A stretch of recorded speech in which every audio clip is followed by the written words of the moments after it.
Oh yeah! So the G7, is it worth it in 2020?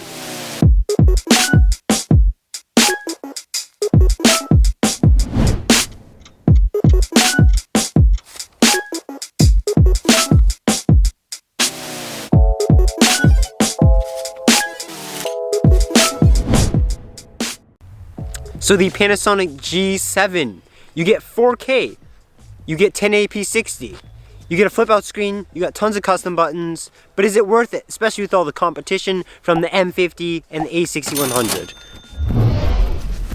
So let's review this. So the G7, as far as a video camera, it's pretty good. You get 4K, 24p, and 30p, and that looks crispy and sharp, just with a small, healthy portion of rolling shutter. And then in 1080p, you get 1080, 60, 30, and 24p. It just looks sharp. It looks good. It's good looking footage. You also get the Cine like D and V profiles. D is flat and V just looks good in camera.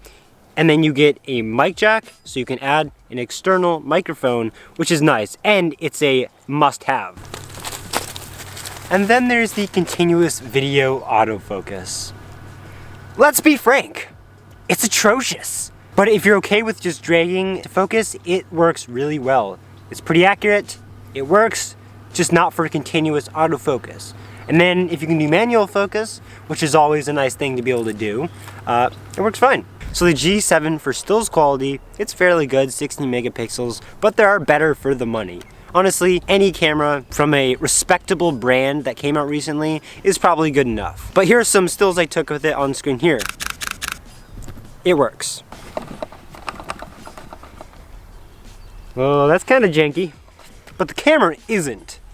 So as far as battery life goes, it lasts pretty darn long. We got like, I don't know, 3 hours, 4 hours of video shooting. And as stills goes, I never really had it died on me in one day, but I never continuously for the entire 24-hour period shoot photos. You gotta be crazy to do that. Which I am not. So the build quality, it's fairly decent.